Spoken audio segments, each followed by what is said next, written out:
Despite all Arlo had done, the Darkwing threat was still growing. The North was running out of time. He told Leaf to call the War Council. Tomorrow they would make their plan.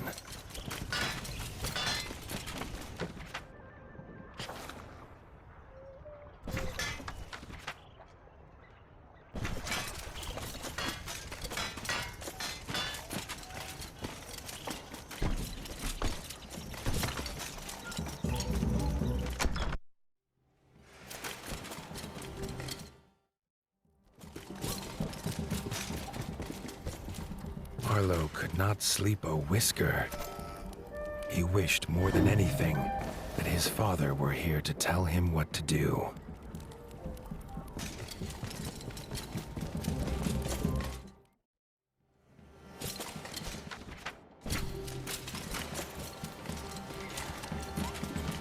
The nervous chatter silenced at Arlo's entrance. He did not sweeten the truth. The Darkwing numbers grew. They would return, and Winter's Edge could not stop them alone. He called Robin forward. Arlo was raised on tales of how the North could not rely on Southern kings. But he was desperate. The Ranger was sure King Reggie would prove different. Ordering the council to prepare for war, they set course for the Crimson Keep.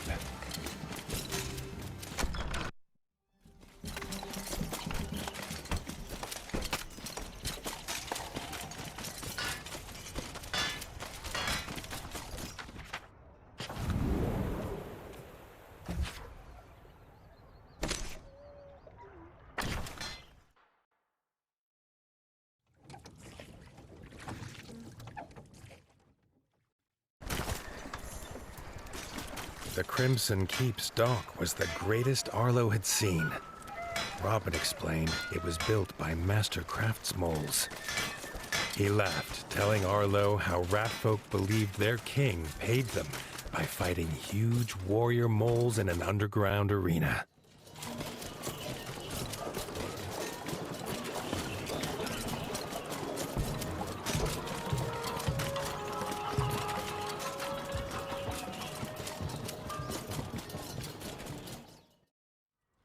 The king's steward, Doug, stopped them before the throne room. He started at the news of war, and then rushed away, muttering about how the armor would need to be polished.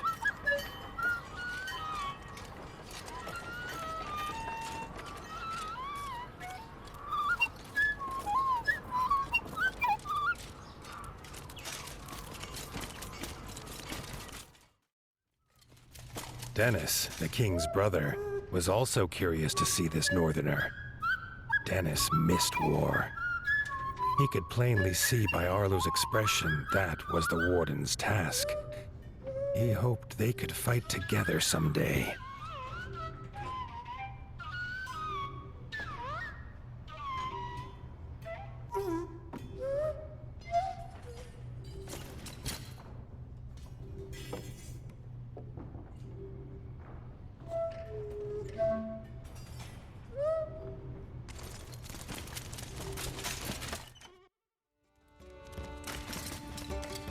Arlo was nervous to meet this king. He hoped Reggie lived up to all he'd heard from Robin. He did not have to wait long. King Reggie was glad to see his old friend Robin was safe, and bid him to tell his tale. Robin told of the death of his son by the ferocious Darkwings, and begged the king prepare his forces to go north. Reggie was sad at the loss of Little John, but said that was not reason enough for the South to join a northern war. The king wished them well and turned to go. Arlo stepped forward, asking what the king would do when there was no Winter's Edge to shield the South. If they sent no help now, the Darkwings would not stop at their borders. Reggie listened to Arlo tell his tale. It brought back terrible memories of a father lost and a land left in ruin. A tale not unlike this young warden's. He held out his paw in friendship.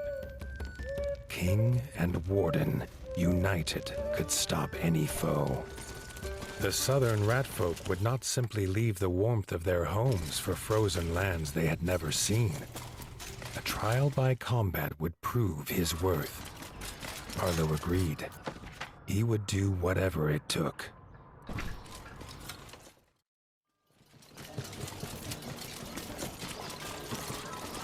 News had spread swiftly. As Reggie led them to the tournament grounds, the streets were already full. Villagers craned their necks to see their warrior king and this strange northern challenger.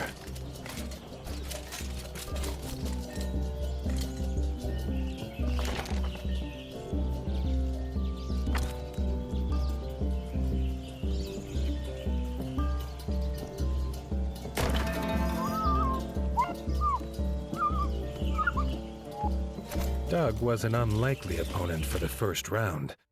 His small stature made it hard for him to wield a sword. When it came to fighting for his king, Doug stood 10 paws tall.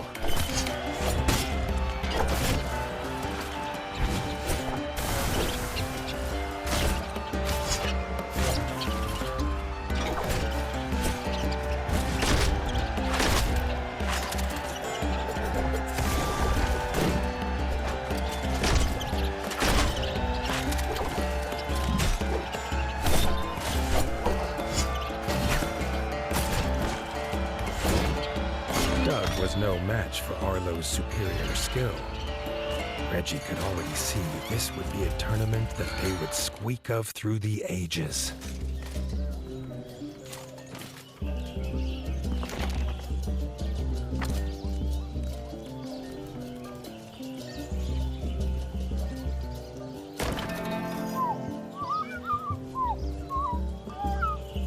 Dennis, veteran of the Green Ward's War and captain of the Royal Guard, would be a true challenge for Arlo. The crowd's cheers for the king's brother echoed off the arena walls.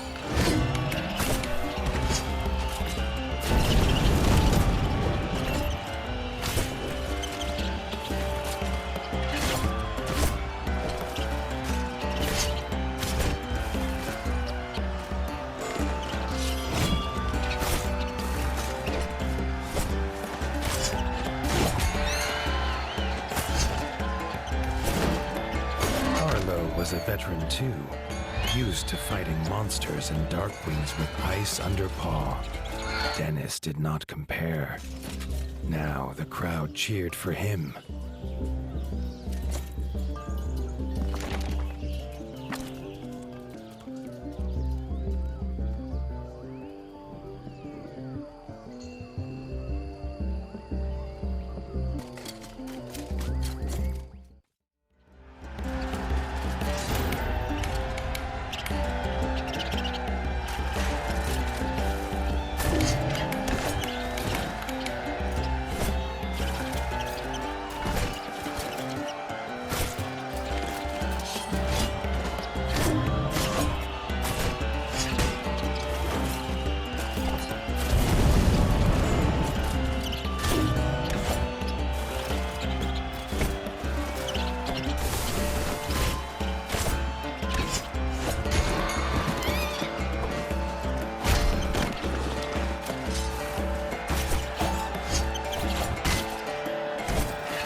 In stature and skill, there was not a whisker between them.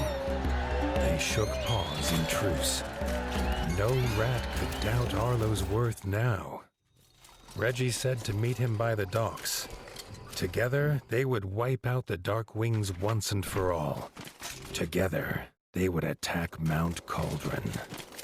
Seeing the king's forces training for battle, Arlo felt the stirrings of something he'd long thought dead in his heart. Hope.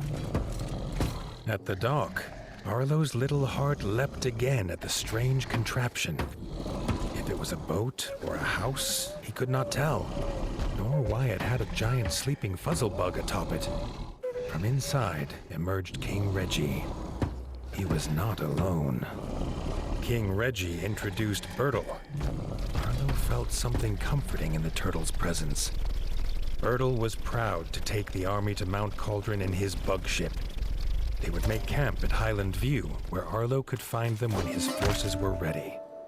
In a flap of its wings and a cloud of gas, the fuzzlebug took King Reggie and his army north. Whatever tasks Arlo had to finish, now was the time. Once the war began, there would be no turning back.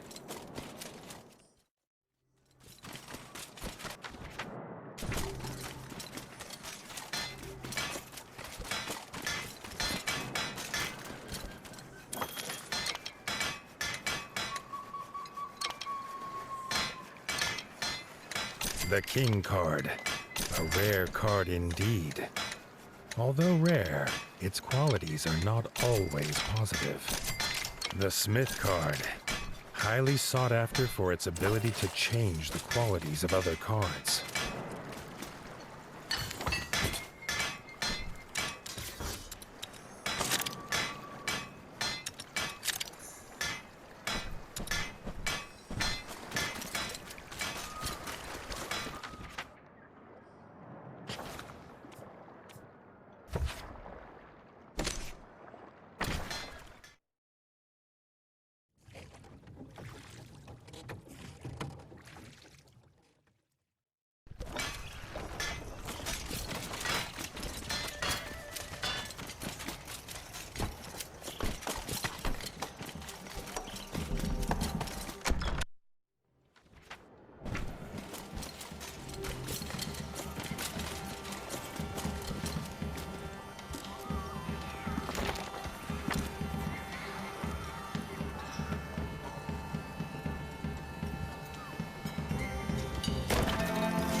Winter's Edge, Arlo told Leaf to gather all the clans.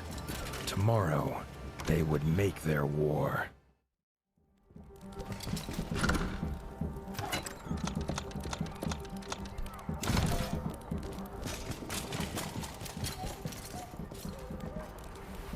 Arlo went to bed, for once without despair. The king and the warden's forces together would make a last stand.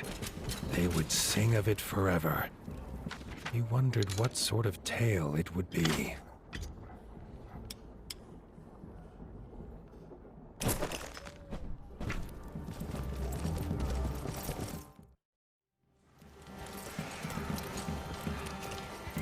The clan's leaders listened to the warden and king's plan.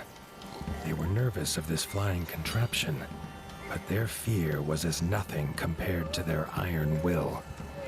They would take the mountain, the Sky Scorcher, and Count Kazak himself. Raising their weapons in salute, Arlo was glad to see his friends united, though the feeling was bittersweet. It seemed impossible all would return.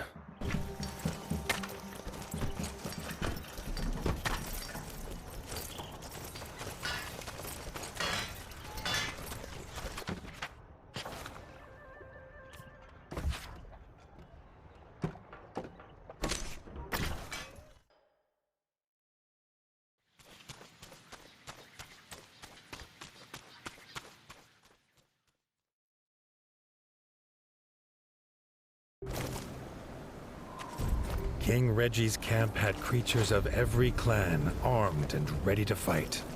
At its heart, Bertle waited. Arlo felt again the sense of safety at the turtle, and took it as a good omen. Bertle bellowed the order, and they felt the ground fall away. The ship lurched, as did the soldiers' stomachs. They held their nerve. Against the bats, they would need it.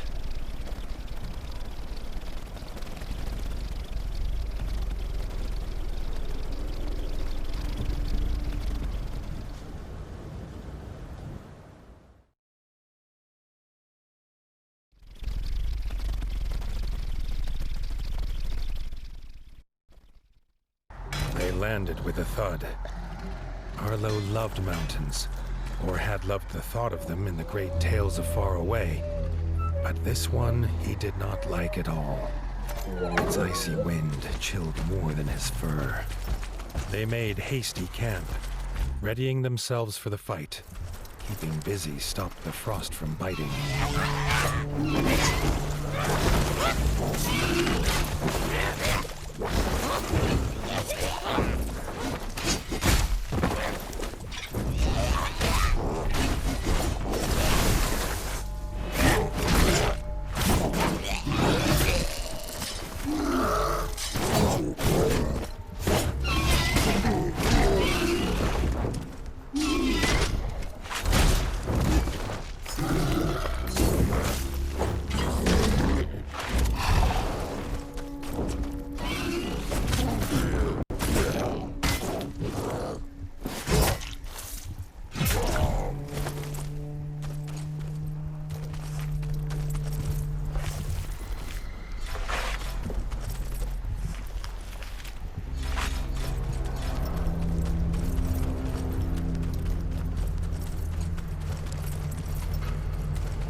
So it began. Side by side, the king and the warden hacked a path through the baths to the walls of Cauldron Castle. The way was shut, barred and guarded. The feathery wings beat all around. If they could not open the gate, it would be all for nothing.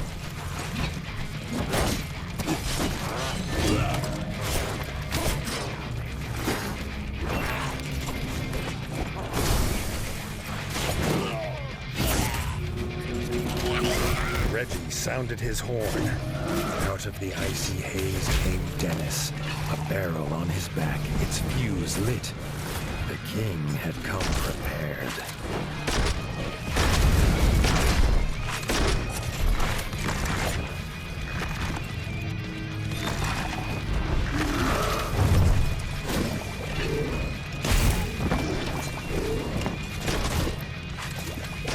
The gate was shattered with a boom that echoed across the mountainside. It was a hammer blow to their enemies' hearts.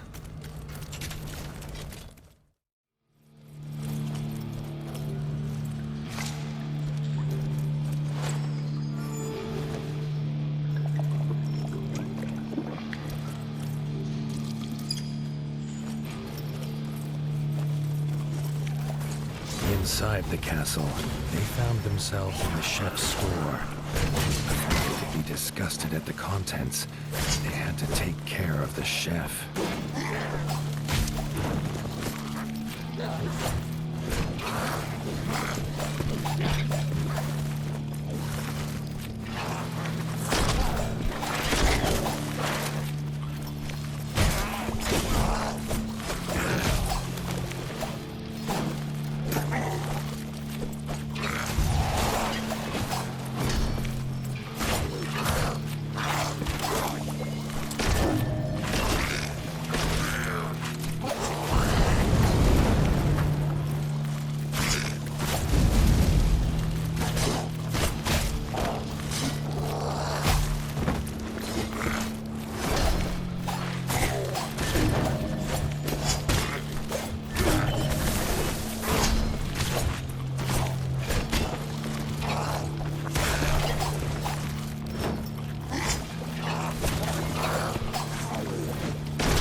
moved in step, a flawless dance of blood and vengeance. Neither knew that their own blood united them, but perhaps just then they felt it.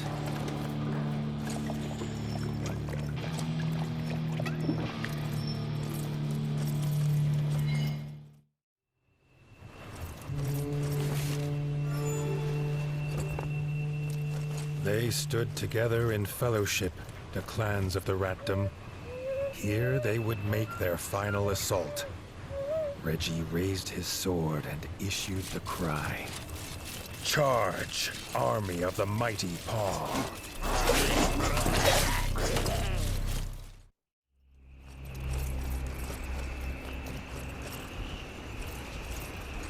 Emerging through the mist at the base of Mount Cauldron, Arlo came upon the king, locked in combat. Count Kazakh and his undead Sky Scorcher. Arlo rushed to his side. But again, he was too late. The Sky Scorcher was gone, flying to the summit with the king in its claws. The despair took hold. Just then, he heard his friends fighting on. He could not abandon them. He stood tall. He would be their captain now, and they would follow, even under the shadow of Dark Wings.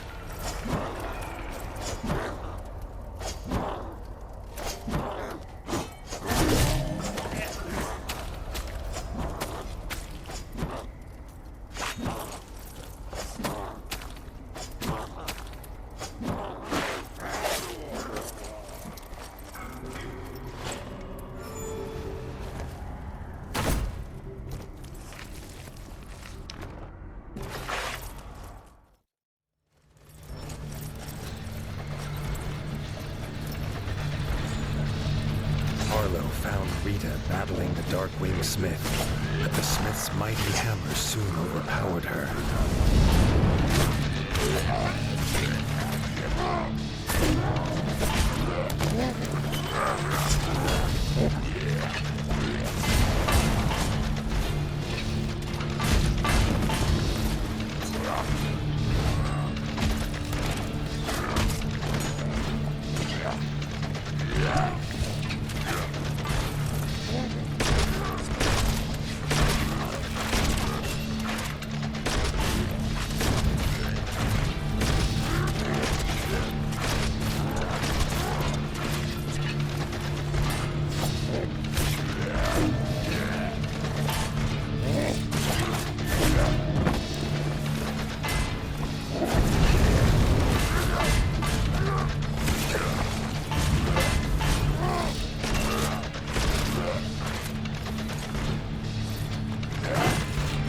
Together, Arlo and Erica fought the Darkwing Smith. The fiery heat at the heart of the mountain burned hotter than any forge. Rita moved, clutching to life. Arlo ordered Erica to take her to camp. He would continue alone.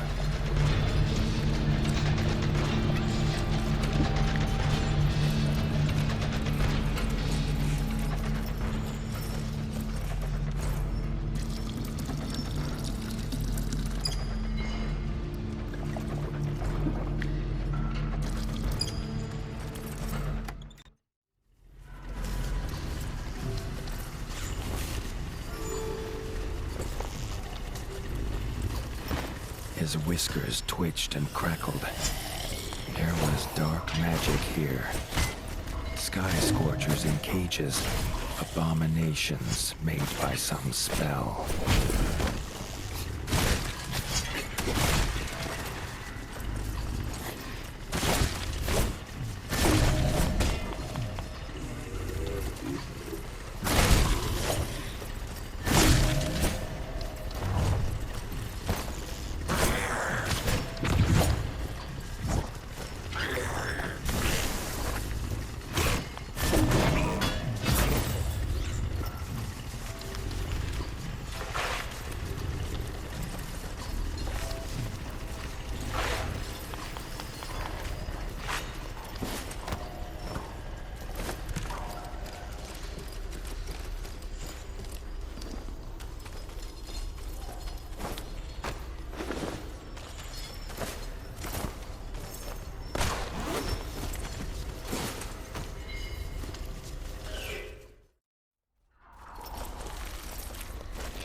The screeches of dying bats echoed through the corridors. He knew these arrows. It was Robin, determined to rescue his king.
Blades slashing and arrows flying, they fought their way toward the summit. Would the king be alive when they got there?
They entered the huge throne room.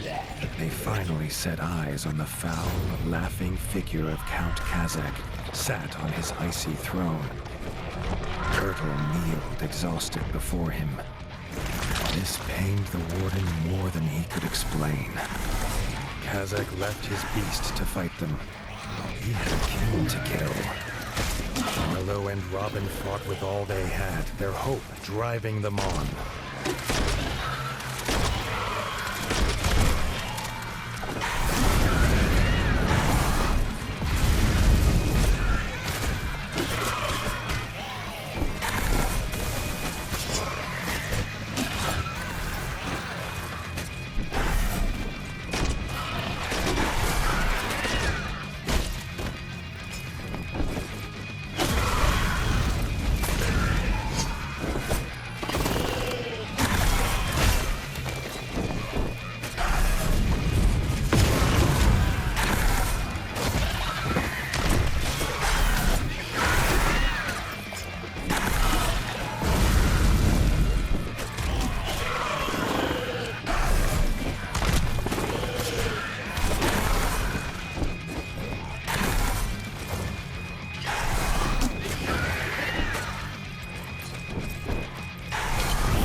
beast fell, but there was no time to rest.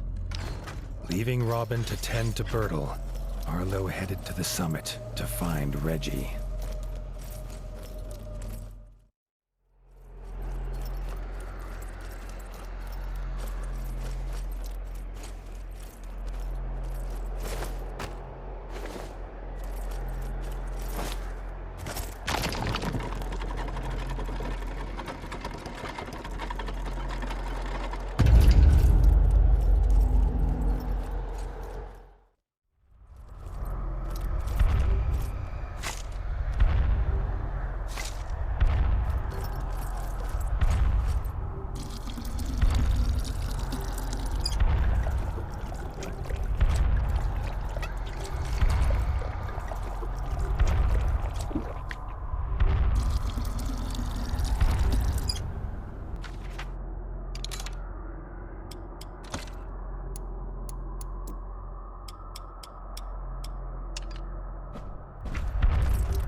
The icy wind bit at his fur as he emerged on the peak. He saw, silhouetted in the mist, Count Kazak, and in his claws he held King Reggie, dangling over the edge. With a shriek of victory, the Count let go of the king and seemed to melt into the fatal mist. They flew into battle. The Warden and the Count's weapons clashed, echoing across the mountain.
Count's corrupted body fell heavy on the ground. Arlo rushed to the edge, calling for the king, but the only answer in the mist was the icy wind. The war was won, but Arlo could not feel the victory. He barely noticed his friends join him. The Fellowship bowed their heads in honor of their brave king. The tale of this war would be as much of loss as of winning.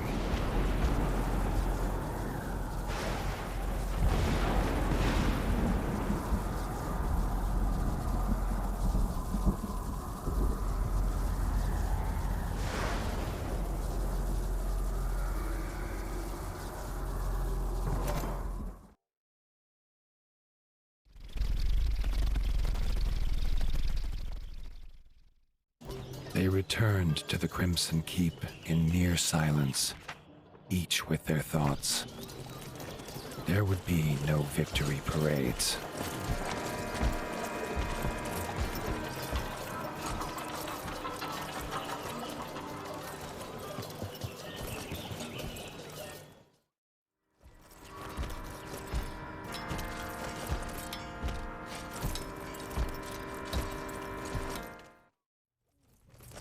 Arlo heard a commotion ahead. In the throne room were raised voices.